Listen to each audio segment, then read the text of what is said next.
siiw du jàmmi boom maa ci xam dara lépp lu yëngu yow la ñoo. waa xam nga association yooyu nga lim man du ma tudd turu kenn da nga lim ay association la ñi ngi Sénégal dafa am lu ñuy défendre d'accord am nañu droit gis loo xamante ni jaaduwul ci yoon mais yaakaar naa ni yàlla suñu borom mi ñu sàkk dafa njëkk ne doomu aadama da ngay maandu ndaxte benn geste tey su taxee nga jóg porter plainte jël benn baat bu ñaaw muy ñaari tur di góor jigéen nga dàkkantelal ko sa moromu jullit te yow mosoo gis fu muy sëye góor mosoo gis fu mu simmeekoo moo góor ak góor ñu nekk yaakaar naa ni maandute foofu la ñàkk nekk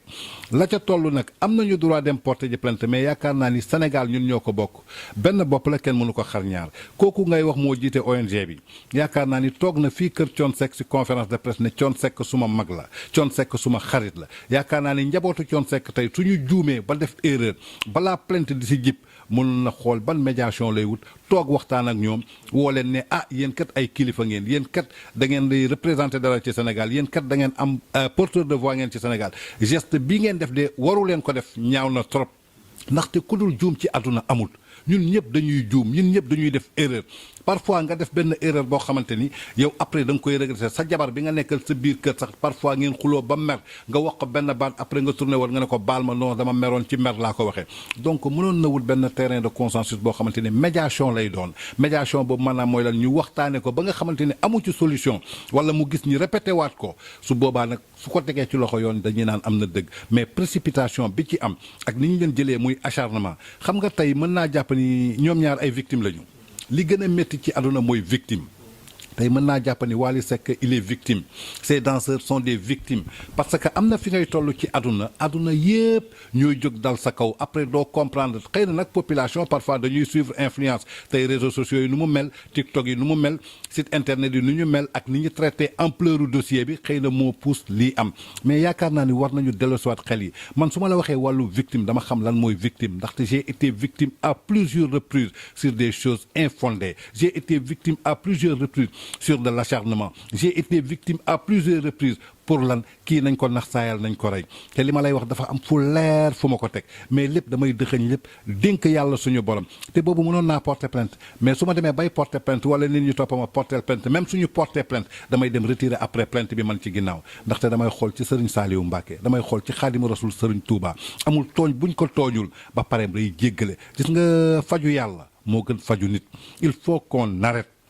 tey posture biñ ci am man franchement parler ànduma ci bëggoon naa ñu doxalee ko neneen ndaxte tey su doon niñ ko doxalee ci ñoom ñaar nii noonu lañ ko doxalee woon fi mbër yi nekkee ñu gis fi yeneen cas yoo xamante ni ay borom ñaari tur ñu ngi koy def ñu koy dégg suba ngoon ñu gis drogue bi nu mu mel tey ci dëkk bi te yaakaar naa ni tey kii di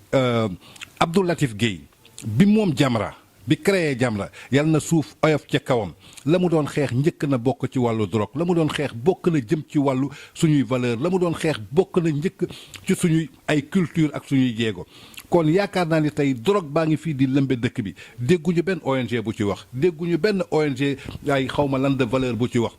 la dernière fois Iba Thiam mi ñàkk bakkanam ci wàllu overdose anamu dee na lan moo ko rey drogue ana ay waajuram ñàkk nañu ana ñi ko defoon téye nañ leen quelque temps bàyyi nañ leen est-ce que loolu mën na compenser tey ay parents est-ce que boobu dégg nañu benn ONG bu jóg bu taxaw ci wax ci benn ONG taxawul wax ci man Tange Tandian kopp maa jóg ci Sénégal risque sama vie kon yaakaar naa ni fi ñu toll ci Sénégal muy ONG muy lépp ak lu ci mënti am war nañ def médiation te nañu jàpp ni aussi culture bi suñ ko bàyyee nii mi ngi nax saay ndaxte ku jouer cinéma benn nit jóg benn ONG jóg lu ku def lii benn ONG jóg léegi dafa mel ni dafa am benn ONG wala benn nit kese moo taxaw nekk benn juge boo xamante ni moom moo war a gérer lépp luy culture mais nee naa leen mbéjum kanam borom moo koy fajal boppam on est des acteurs culturels on est des hommes de la communication on connaît très bien ce qu'on fait képp ku ciy def dara am nga maturité am nga responsabilité ndaxte ay kilifa lañu su dee nag loolu ñuy communiquer di wax ay affaire homosexualité ay affaire góor jigéen nee naa leen illaa yow mi diine loolu du mës a taxaw Sénégal du mës a am Sénégal te yaakaar naa ni sénégalais xamuñu ko woon sax mais tey ñi ci nekk yor ONG yi di ko wax est-ce que ñoom nekkuñu di promouvoir loolu parce que tey soo jëlee benn mot téye ci baat bi chaque jour di ci wax man lii ñoruma lijjantiwuma ko te képp ku ko def sama kanam ma rayanteeg yow wala mbaa ma faat la mbaa nga faat ma yaakaar naa ni kooku tey lu muy def yow waroo taxaw chaque jour di ko wax ci médias yi chaque jour di ko wax ci télévision yi parce que xale bu ndaw bi mën na bañ a comprendre le fond du message mais toujours yow li ngay wax loolu ngay def est-ce que yow poussoo ko vers ce délire moo tax il faut bien revoir la façon dont on communique sur cette promotion de l'homosexualité au Sénégal tey yaakaar naa ni ñi taxaw ñu ne ñoom dañuy défendre loolu bañ a am soo xoolee si seen communication dafa mel ni ñoom ñooy gën a instaurer loolu am Sénégal ndaxte lañ ciy wax dafa bëri nit ki nag lu la ñorul importé wu la yaakaar naa ni doo ci wax te xam nañu Sénégal ay jullit ñoo fi nekk ñun ay jullit lañ dañoo judd fi ñu war a juree soqeekoo ci diine Seydina Mohamed sallallahu alayhi wa sallam ñu yar ñu fañ ñu war a yaree jàngal ñu alxuraan inclure ñu ay valeurs ak ay mœurs ñu xam Sénégal bii la yàlla natoo ñu juddoo fi donc lépp lu Sénégal laaj ñun ci loolu la ñuy dox donc ils n'ont qu'à arrêter cette spéculation de la promotion de l'homosexualité ils sont partis quand le président est parti en France ñu commencé wax noonu da koy valoriser du ko valoriser mais c'est pour donner un tollé c'est pour donner de l'importance à ces gens-là du yow doo moom bokkoo ci ngalawaay séexlu ko sib ko ba bul ko wax sax man baat bi sax dama ko sa wax parce que am tax ma dus ko parce que fa mu loo xamante ne méngoowul ak ñun tey da ngay xool ñi nekk ci commentaire yi di wax baat boobu ñoom ñëpp genn wàll bi yëpp loolu la ñu ndaxte nit ki li nga doon rek moom nga mën a xam loo doonul mënoo ko xam siiw du jàmmi boom